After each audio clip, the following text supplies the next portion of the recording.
Racikan Berita 1.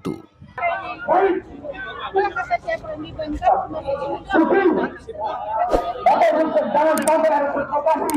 Ingat, kedatangan kita pada kesempatan yang terbaik ini merupakan aksi. Bapak-bapak, ibu-ibu sekalian, syukur alhamdulillah. Pada hari ini kita ada di depan gedung DPR ini untuk menunjukkan bahwa kita adalah bagian daripada perubahan itu. Alhamdulillah kita barusan menyelesaikan mendampingi mengamati demo rakyat tanggal 1 Maret di Jakarta, dan bukan di Jakarta saja, di beberapa kota, Medan, ada di Solo, Surabaya, yang nampaknya kesamaannya adalah meneriakkan untuk gulingkan Jokowi atau memasukkan Jokowi. Di sini ada tambahannya, mendorong pensuksesan hak angket dan memakzulkan Jokowi. Ini sebenarnya walaupun dihadiri ratusan tokoh, puluhan ribu massa, itu sama sekali tidak terencana dengan panitia yang rapi. Tapi memang kreatifnya orang-orang itu menyantumkan tokoh-tokoh, ada Bang Nainggolan, ada Pak Narko, ada Egy Sujana dan sebagainya. Nampaknya kita melihat ada semacam kegusaran, yaitu tahu-tahu kemarin itu ada pemanggilan Egy Sujana. Apakah berkaitan dengan ini atau ada dendam lama karena dia gigih ingin mengungkap tentang ijazah palsu? Yang penting ini tadi nampaknya itu yang sangat menonjol, ingin memasukkan Jokowi. Dan tentu ini adalah gerakan awal, maksudnya awal dari pengkerucutan sejak ingin meneriakan hak angket. Nah, di sini bersama kita ada tokoh yang belum kita wawancarai, ada Bang Dr. Syahganda Nainggolan, ada komandan kita nih, Pak Jenderal Narko, komandan lapangan kita. Dan ada narasumber yang walaupun beliau wartawan senior, tapi tidak pantas kalau sekarang ini kita jadikan wartawan aja, dia harus menjadi narasumber karena termasuk pemberi informasi atau dengan kata lain provokator di mana-mana, sehingga menyebabkan orang menjadi cerdas semua. Saya minta Bang Nainggolan dulu untuk bicara. Ya, terima kasih teman-teman media. Jadi ini ada Om Lim, ada Anti Oligarki, ada Mim Bartup, ada Bang Edi Channel, ada Popoli TV, ada Realita TV juga. Di Sawa Media ada 8-9. Terima kasih, luar biasa nih media-media yang media perjuangan, Bang. Ya, karena ini juga bisa jutaan orang yang nonton sekaligus ini. Saya selalu mengikuti. Jadi pertama saya syukur alhamdulillah pada hari ini adalah langkah pertama. Langkah itu tidak akan mungkin besar kalau tidak ada langkah pertama.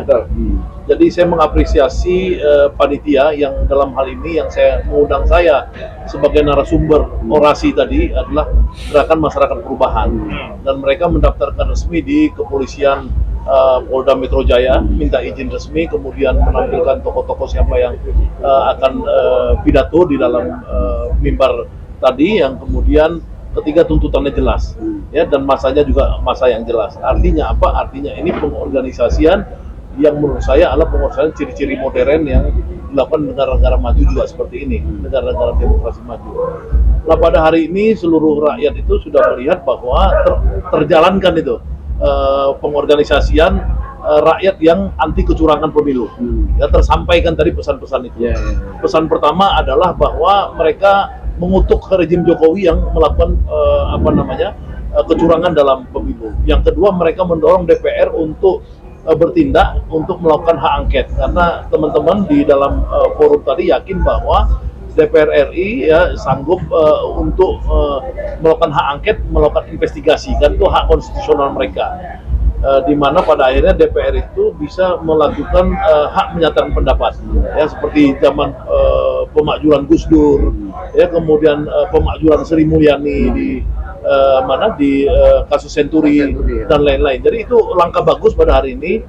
Jadi kalau saya refleksi 2019, saya juga pelaku seperti ini, saya juga orator pertama di dalam pengorganisasian pertama di tempatnya di seberang Megaria itu, di markas perjuangan anti kecurangan waktu itu tahun 2019.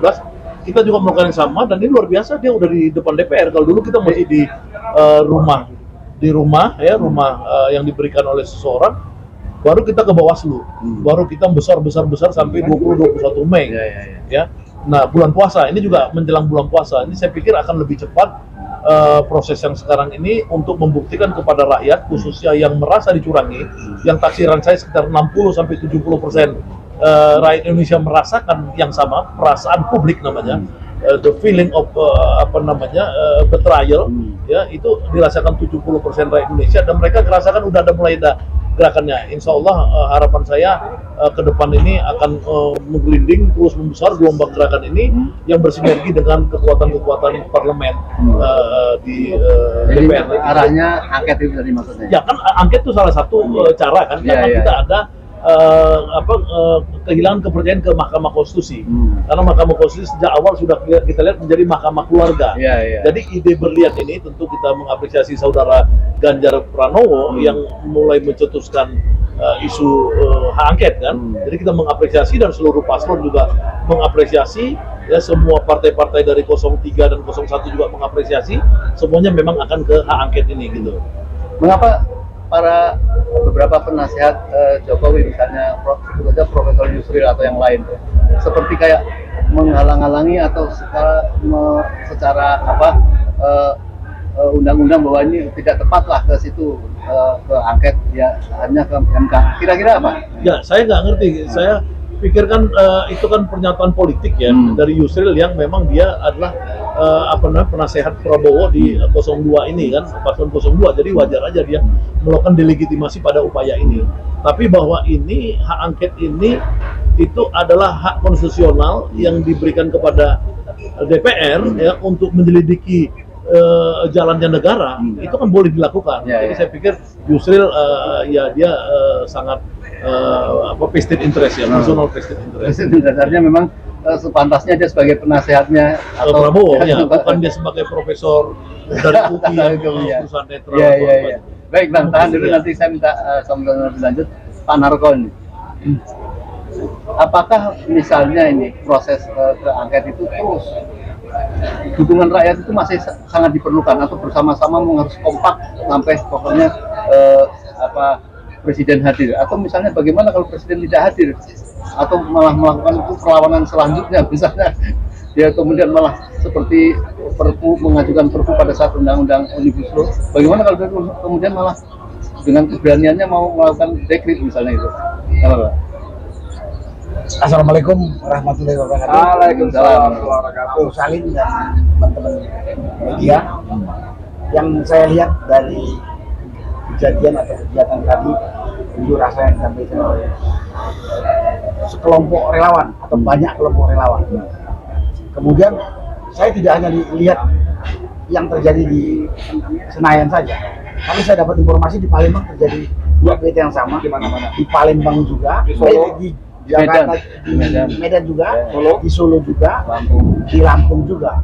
Dari situ yang bisa saya simpulkan, sebegitu besar perhatian rakyat terhadap kecurangan pelaksanaan pemilu yang baru terjadi, di mana aktor yang paling licik di situ adalah Jokowi langsung. Jokowi langsung. Jadi sebenarnya dari situ kita bisa lihat bahwa yang namanya kecurangan yang terjadi dalam pelaksanaan pemilu Februari 2024 ini sudah begitu terstruktur, sistematis dan masif. Dan rakyat ini, saya dulu katakan begitu, rakyat ini nggak buta, nggak tolol, dia tahu. Dan rakyat itu tidak mau ditipu-tipu seperti itu. Rakyat itu tidak mau dihinakan seperti orang tolol begitu. Dan satu lagi yang paling penting lagi, kalau kita, saya udah ngomong dari beberapa orang, kalau kita rakyat membiarkan kecurangan pemilu itu dibiarkan dan kemudian dilantiklah pasangan curang, itu sama dengan kita membiarkan kriminal atau penjahat mengelola negara ini. Kita bisa bayangkan kalau kriminal atau penjahat mengelola negara kita. Jokowi tidak disebut penjahat, baru gelarnya dibilang paling king of service dan pembohong. Negara udah rusak. Kalau penjahat yang memimpin negara ini, apalagi Jadi itu ya kerasnya rakyat Ya, ingin kerasnya menghentikan ini karena Jadi- tidak ingin terjadi kerusakan yang lebih lanjut dipimpin oleh pemimpin yang rusak. Betul. Sehingga suara yang disampaikan oleh rakyat, baik di Jakarta, di Palembang, di Medan, di Solo, mirip semua esensinya. Makjulkan Jokowi, usut pemilu curang, laksanakan yang namanya hak angket. Ya, hak angket itu yang dilaksanakan di DPR, yang diusulkan oleh koalisi 0103, intinya sebetulnya mau mengusut pemilu curang. Ya mungkin sampai pemilu Jokowi. Karena nggak percaya kepada pemenang yang dihasilkan dengan cara curang. Kalau istilah saya itu penjahat. Kita bisa bayangkan kalau penjahat kita kasih kepercayaan di bawah negara. Ya, Gitu kan? ya, Nah, baik. ini kalau nggak terlaksana, perkiraan saya akan membesar. Akan membesar. Jadi karena itu saya minta anggota parlemen, terutama dari koalisi 01 dan 03 yang mengusulkan hak angket ini, laksanakanlah dengan benar. Mudah-mudahan kalau itu berjalan sesuai dengan aturan, rakyat bisa agak tenang sedikit. Tapi kalau nanti main-main, saya perkirakan lebih besar dari hari ini. Iya, iya. Karena rakyat udah muak. Ditipu terus. Iya, iya, iya. Itu kan orang nipu saya itu sama dengan menghina saya, gitu.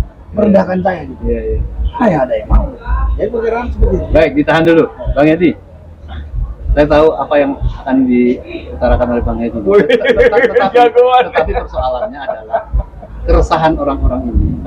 Bagaimana nih merajut kelompok-kelompok yang sudah sama perasaan, sama penderitaannya itu. Tapi apa biar saja nanti akan mengerucut sendiri atau seperti apa? Jangan Bang. Ya, terima kasih. Assalamualaikum warahmatullahi wabarakatuh. Alhamdulillah, salawat dan salam semoga Allah limpahkan pada Nabi Muhammad serta keluarga, sahabat dan pengikutnya yang setia dengan risalah yang dibawanya. Amin. Jadi gini, Om Lim, Mas Mursalin, soal merajut ini semua kerja. Semua kerja karena apalagi Mas Narko ini, waduh, saya tahu nggak berhenti keliling terus. Jangan-jangan nanti suaminya waktu Mas Narko pulang, kami siapa Pak? Gitu, istrinya nanya gitu. Kebanyakan hilang ya. Keliling terus nggak pulang-pulang. Jadi kita merajut ya. Nah, untuk aksi hari ini itu kemarin saya ikut duduk dengan simpul-simpul gitu kan. Kita atur begitu lupa dan seperti kata Ganda tadi, ini sudah satu organize yang modern, bagus ya. Dan satu penting yang saya perlu laporkan juga kepada senior-senior ini, mereka kemarin sepakat tidak rusuh dan memang aksi damai gitu ya. Justru sekarang kalau kita lihat, saya khawatir seperti saya berkata dalam podcast saya, yang Ganda mestinya punya peran penting nih. Yang kita khawatir adalah di DPR sendiri. Hak angketnya kita tahu ini istana gerilya. Secara terbuka bisik-bisik kita ketahui mereka mendekati PKB. Ya. Mantan sekjennya udah bicara mendelegitimasi ya. Lalu mereka juga bergerilya ke PKS, bergerilya langsung kepada Nasdem ketua umumnya. Dan yang kemarin saya dengar, saya sampaikan dalam podcast saya, ada ini Ganda, siraman uang kepada para anggota dewan yang sekarang duduk dan sudah hampir pasti tidak duduk lagi, tidak terpilih lagi. Jadi bukan ke partai, ini perorangan. Ya pasti partainya juga diamankan, tapi perorangannya diamankan juga, dan angkanya 10 miliar per orang. Gila ya? Saya terkejut, beberapa udah mendengar tapi saya tahan diri. Kemarin saya janjian ketemu teman-teman TNI aktif Mas Narko dari lembaga intelijen, pangkatnya 1 bintang 1, satu lagi kolonel, masih aktif lembaga intelijen. Saya konfirmasi ke mereka, kalian dengar nggak? Kami dengar Bang, tapi kami belum mengkonfirmasi. Mendingan sebelum pensiun dapat 10 miliar. Nah itu maksud saya. Tapi mereka mengaku sudah mendengar, cuma belum terkonfirmasi. Mereka masih cari-cari, gitu kan? Lalu saya tanya, kalau analisa kalian gimana? Masuk akal Bang. Nah seperti kata beliau bilang, masuk akal sebagai tambahan pensiunan. Pensiun. Nah ini yang mesti diwaspadai. Nggak ngerti arti idealisme apa Sudah ada urusan. Nah, saya juga mau menyampaikan kekhawatiran dari narasumber saya, Ketua Umum Partai Masyumi, Dr. Ahmad Yani. Ya, hari Selasa yang lalu ya kita ngobrol ya, Mas Narko ya. Lalu dia bilang justru yang tidak kalah penting dikhawatirkan waktu sampai pada tahap kesimpulan. Kesimpulan ini kita jaga betul, apalagi kalau gosip 10 miliar itu benar, Maka walaupun hak angket menggelinding, kesimpulannya bisa dibelokin. Nah ini. Tapi seperti kata beliau tadi, kalau hak angket ini dihambat atau dibiarkan menggelinding tapi hasilnya seperti keinginan gerombolan belah sana, tugas beliau ini Tidak. Rakyat ngamuk. Iya, Rakyatnya maksudnya mengkoordinir rakyat harus ini harus seperti ada yang apa kasih gitu ya. komando. Tidak perlu dikoordinir. Tidak perlu dikoordinir. Ngamuk sendiri dia. Iya, iya. Baik, Bang Saganda. Ya. Rakyat tentu tidak ingin mendengar apa yang Kalau kesal Edi tadi ya, walaupun mereka tahu tapi kayaknya nggak kepengen mendengar gitu ya. Andai kata ternyata itu terjadi pengembasan seperti itu, dan saya mendengar bahwa nampaknya apa itu orang PD yang selalu nama kita bahwa Megawati bertekad kalau sampai gembos kami akan memerintahkan untuk apa people power gitu. Enak didengarnya kayaknya, teguh kayaknya gitu. Gimana melihatnya, Bang? Ya pertama gini ya, kan ini satu yang saya sebut tadi perasaan rakyat ya, yang merasa dijolimi, yang mereka pasti ngelawan. Kalau kita bandingkan di tahun 2019, itu kan ini lebih gede lagi, lebih besar lagi. Karena apa? Karena dia kebencian terhadap Jokowi itu sekarang sudah semakin dalam dibandingin 2019. Jadi ada perasaan kemarahan rakyat itu yang sangat luar biasa. Yang kedua, ini ada rakyat, ada pemimpinnya. Ya kan pemimpinnya ini yang di 03 dan 01. Saya agak berbeda sedikit dengan Bung Edi tadi. Saya nggak yakin bahwa mereka itu akan menarik diri. Ya, karena buat mereka ini sudah terlalu banyak yang dikorbankan. Beda kalau memang mereka awal-awal dulu, misalkan 6 bulan lalu sebelum pemilu ditawarin, mungkin mereka goyang. Kalau sekarang ini udah terlalu banyak. Pertama, lihat, ya, Megawati itu sudah merasa kayak Jokowi ini maling kundang, meninggalkan dia, berain dia, durhaka, mengecilkan partai di mana partai itu berjasa membesarkan dia. Itu nggak akan mungkin. Dan saya mendapat informasi dari orang sekitar Megawati bahwa Mega tidak akan melarikan diri dari rencana untuk melawan Jokowi. Melawan ini apakah pemakjulan atau apa saya nggak tahu, tapi bahwa mereka itu tidak akan berdamai. Dan saya tahu bahwa Megawati, ya kita tahu ya, bahwa Megawati itu melakukan hal yang sama pada siapapun yang dia rasa mengkhianati, seperti SBY dulu. Dirasa dia mengkhianati ya pada tahun 2004 itu, kemudian dia tidak mau berkawan sampai sekarang. Ini nggak mungkin. Ini satu. Yang kedua, kita lihat misalkan Muhaimin. Yang saya lihat sebagai pengamat sosial, saya justru melihat transformasi Muhaimin ini sebagai tokoh militan itu berkembang 6 bulan terakhir. Lebih khusus lagi 3 bulan terakhir. Ya, ketika dia merasa ada betrayal, pengkhianatan terhadap dirinya dari orang-orang yang so-called itu merasa mewakili NU, Nahdlatul Ulama, dalam hal ini struktur NU itu. Bayangkan dia sudah berkali-kali mengatakan bahwa satu-satunya ya yang mewakili Nahdlatul Ulama dalam kontestasi kepemimpinan nasional saat ini adalah saya. Saya cicitnya daripada pendiri NU dan saya dari PMII ya, dibandingin misalkan Saifullah Yusuf itu kan HMI, dia bukan PMII. Kemudian ketua NU sekarang, ya itu juga HMI, bukan PMII. Jadi sejak awal Muhaimin ini dia sudah masuk di dalam kancah kaderisasinya NU, ya di PMI itu. Kemudian berkembang dia PKB sama Gus Dur ketika Gus Saiful misalkan ikut Megawati di dalam PDIP, dia masih terus di NU. Dia memang dia terus NU. Kok saya nggak didukung struktur misalkan itu, dia melakukan transformasi ya menjadi semakin militan. Ya, lihat aja pidato-pidato Muhaimin, saya lihat itu di dalam terakhir di JIS, saya lihat pidato dia itu sangat militan. Dan dia melihat kemantapan kiai-kiai lain juga sangat mendukung dia ya. Fanatik, itu kiai-kiai militan semua yang dukung dia ya, militan. Jadi saya pikir Muhaimin itu apalagi dia percaya diri karena partainya menang, ya, dan dia tahu harusnya kotel efek itu ya harusnya berbanding dengan partai dia yang menang, kan dia merasa ada juga pengkhianatan. Nah maka saya bilang Muhaimin tidak akan mungkin berubah.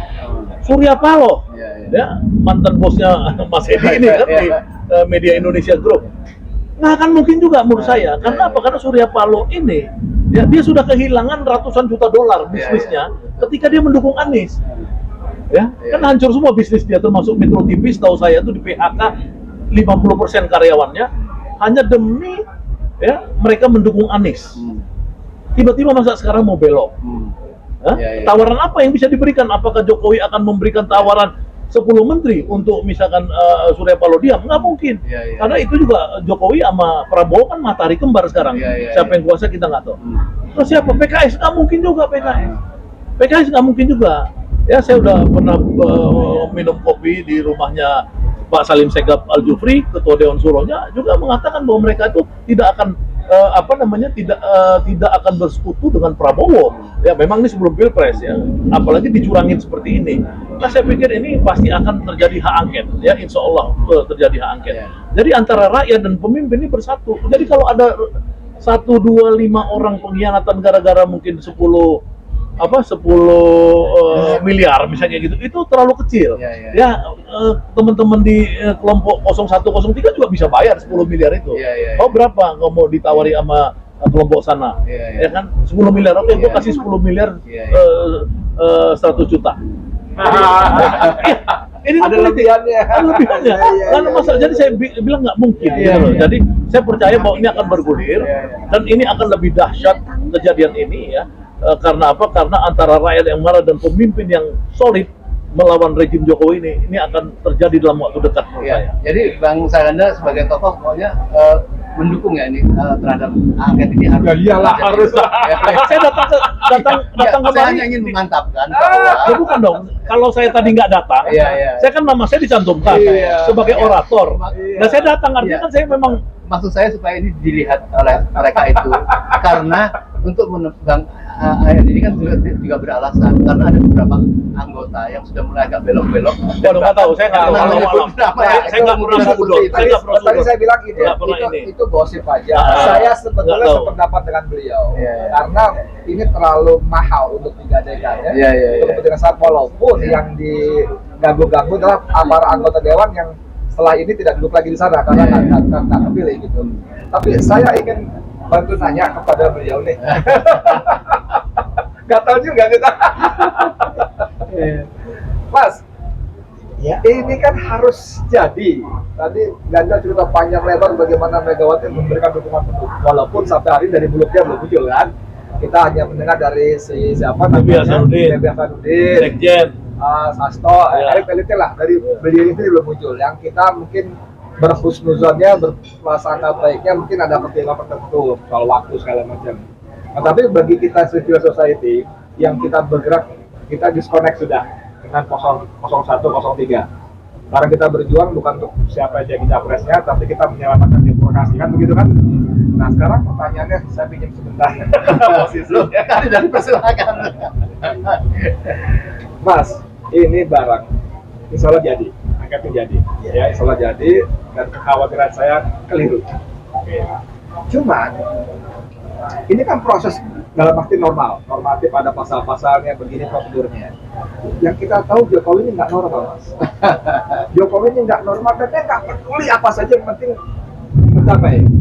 Kebayang nggak tiba-tiba dia kasih perintah kepada kepada si Asri dan kawan-kawan, pokoknya saya nggak mau tahu tanggal 20 Maret umumkan anak saya menang. Ribut. Gimana? Mas Edi, tadi kalau Pak Ganda cerita dari sisi para anggota parlemen atau bagaimana bermanuvernya partai di parlemen. Sedangkan saya melihatnya dari masa kondisi psikologis masa yang saya jalani.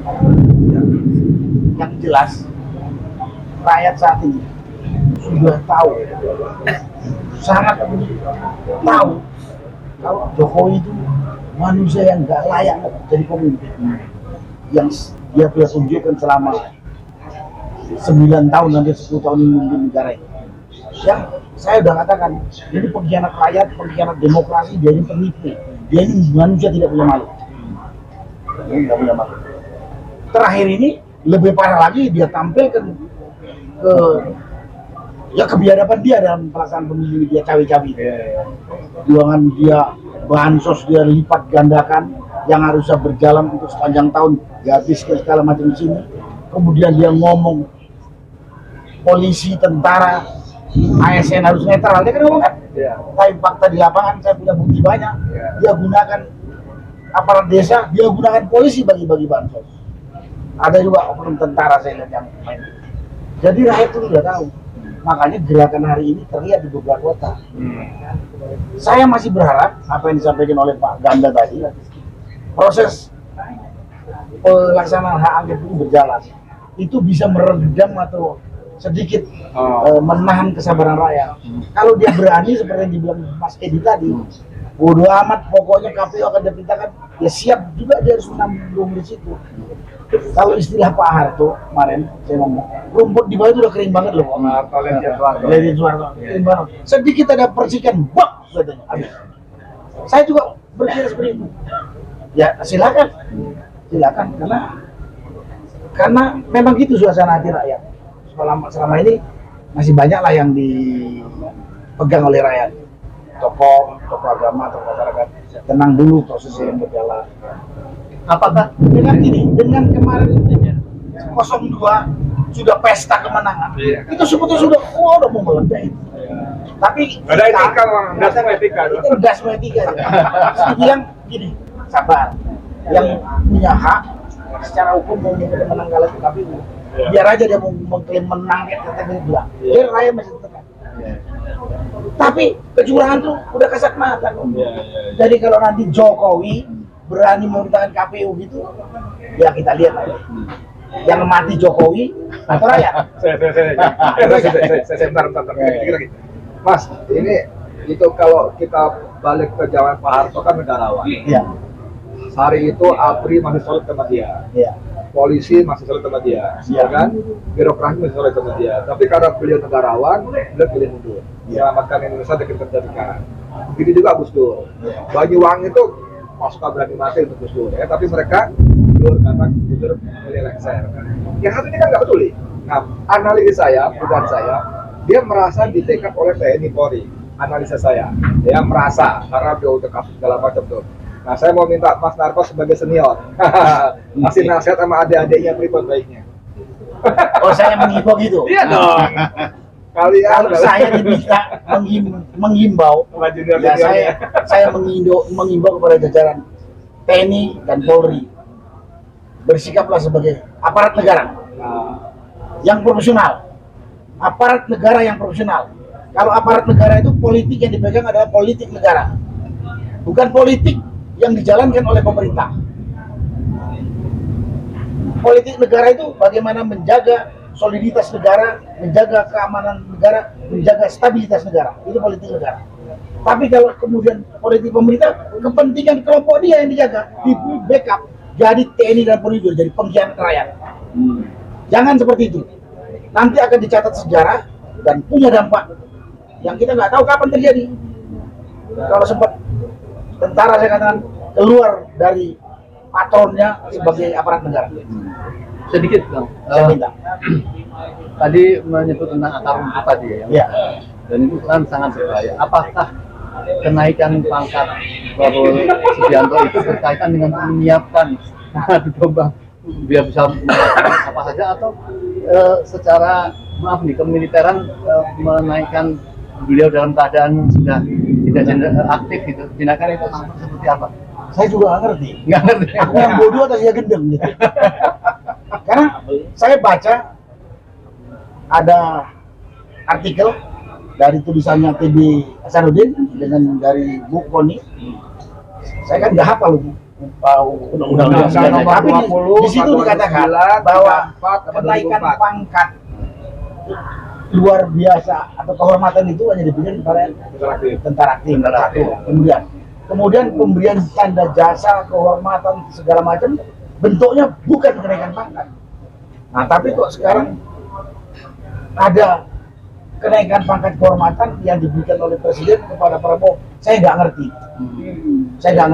Tapi kalau baca dua artikel itu berarti ngawur dua-dua. Yang memberi ngawur, yang menerima juga geblek. Persoalannya ini kan di Cilangkap Bang terjadinya. Apa TNI ya? Oh iya. Betul. Sekali lagi, Panglima TNI-nya sama Kepala Staf Angkatan Darat, pemilik Angkatan Darat, mungkin lagi tidur. Atau nggak tahu hukum. Atau ketakutan. Atau ada hal lain yang tidak tahu.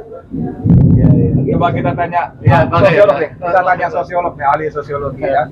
Soal akar rumput yang kering ini, gimana teorinya? Betul nggak sih itu udah seperti itu dan gampang? Ya, secara teoritik kan saya sudah jelaskan tadi bahwa dalam teori-teori social movement maupun new social movement itu memang syarat-syaratnya tadi itu kan bahwa ada perasaan bersama, rakyat itu kemarahan bersama tadi. Ya kalau misalkan saya kan kebetulan melakukan juga di 2019 hal yang seperti ini. Ya, hanya pemimpinnya waktu itu Prabowo, waktu itu kebetulan saya dukung Prabowo di 2019. Semua dukung Prabowo. Semua ya. Dia kemudian mengkhianati rakyat yang mendukung dia. Ya sehingga tuh jadi prematur. Tapi kalau dia misalkan waktu itu ikut pada gerakan rakyat itu mungkin 2020 udah dia yang presiden, bukan nunggu sampai 2024 atau seterusnya misalkan. Yang kedua, dalam teori ini kan tadi nanya soal teorinya. Yang kedua itu bahwa pemimpinnya itu sekarang lebih mantap, lebih yakin. Karena pemimpin ini kan selain pemimpin partai, kita melihat calonnya juga. Ya, calonnya itu kalau dulu misalkan Prabowo, kita lihat sosoknya itu goyang. Ini sosok yang ada sekarang dari 4 orang ini yang saya lihat, antara Anies, Ganjar, kemudian Mahfud dan Muhaimin, dari setiap berita yang kita lihat di media, ya, mereka nggak goyang gitu loh. Mereka tetap melakukan suatu politik penentangan terhadap kecurangan.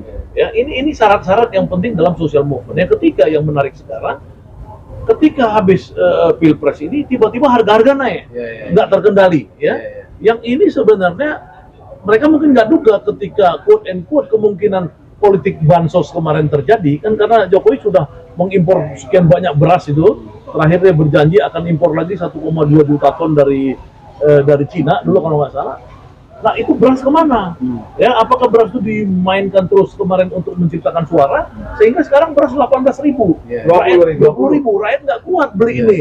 Nah jadi keadaan politik, keadaan ekonomi kita dalam waktu pendek ini sangat luar biasa sehingga kondisi chaos ke depan itu menurut saya jaraknya nggak terlalu jauh dari hari ini gitu. Ini yang bahaya memang. Jadi kalau Bung Edi tadi itu pasti bakal terjadi ya. Bakal terjadi kalau kecuali memang satu perasaan publik tadi ditenangkan. Ya satu bahwa mereka mengakui ada kecurangan. Iya kan? Mereka ini siapa? Tentunya negara. Siapa negara ini? Ada kepala negaranya. Enggak negara. Pemerintah. Tunggu dulu, Pak. Tunggu dulu. Ini kan karena ada KPU-nya di situ. Ya kan KPU itu kan di bawah negara. Ya kan Bawaslu di bawah negara, bukan di bawah Jokowi. Tapi ketika Jokowi kepala negara, ya dia itu menggelontorkan anggaran, menggelontorkan kebijakan dan lain-lain, itu mencakup.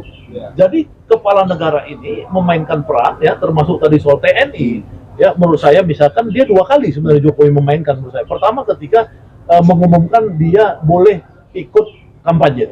Itu backgroundnya Panglima TNI, Menteri Pertahanan, dan itu di Halim kalau nggak salah. Ya kan yang kedua juga kemarin secara simbolik politik itu menunjukkan dia ingin mengasih tahu rakyat, tentara itu dukung Prabowo loh sekarang, hati-hati loh. Itu kan simbolisasi dalam ilmu sosiologi ada namanya teori-teori simbolisme, Menteror rakyat ya. So, terserah apa maksudnya ini mau menunjukkan dalam politik itu tentara nge-backup Prabowo, lu jangan macam-macam gitu loh. Nah tapi ini kan nggak fair karena pemilu belum selesai.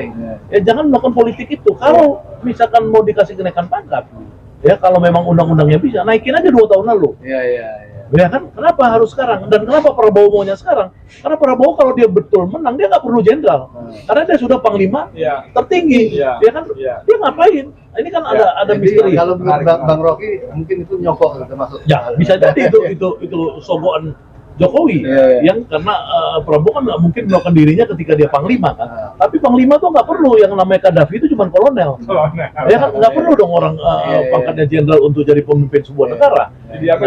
Nah jadi kembali ke pertanyaan Pak Edi Mulyadi tadi, Bang Edi tadi, ya itu menurut saya secara teoretik ini dekat. Tapi bagaimana penyelesaiannya? Ini harus lebih hati-hati daripada 2019. Kalau 2019 itu ada Ibu Mega yang berperan bagus di sebelah Jokowi, kemudian dia mengundang makan Prabowo, masak nasi goreng, karena itu kan politik sipil tuh, nggak bisa politik militer gitu-gitu kan, mesti diplomasi namanya kan, diplomasi, kemudian ada pencairan, cairlah itu. Sekarang ini kereta Lebak Bulus juga. Kereta Lebak Bulus, ini sekarang lebih rumit buat Jokowi karena siapa yang mewakili dia sekarang? Dia sendiri udah, semua orang mungkin udah udah nggak percaya sama dia. Siapa yang mewakili dia? Bu Mega nggak mungkin mewakili dia lagi untuk kepentingan dia. Prabowo sebagai pengantin nggak mungkin mewakili dia. Mungkin ini agak ada stuck ini yang bahaya ke depan. Baik, closing dari Bang Edi. Saya ingin menyambung Mas Narko yang saya minta kasih nasihat buat junior. Saya merasa bahwa Jokowi kepedean. Di samping tadi ketidaknormalan dia, ya kan? Dia masih merasa di backup pertama TNI Polri.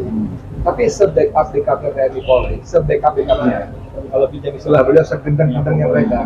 Saya hakul yakin mereka nggak bakal tumpahkan peluru ke saya.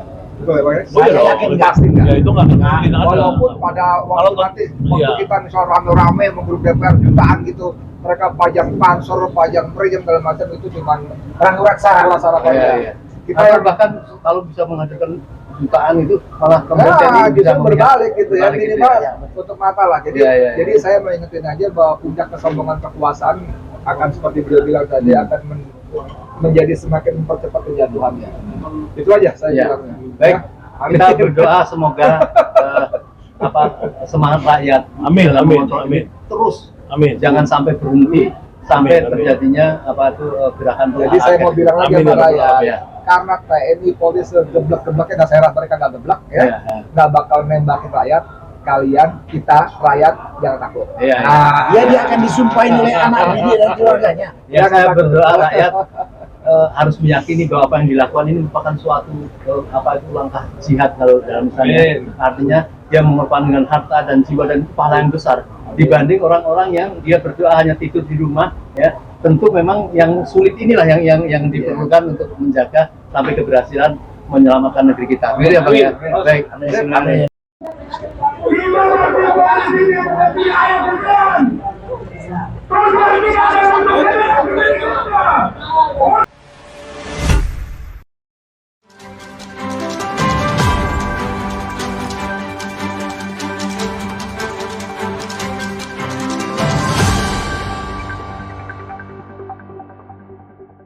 Racikan Berita 1.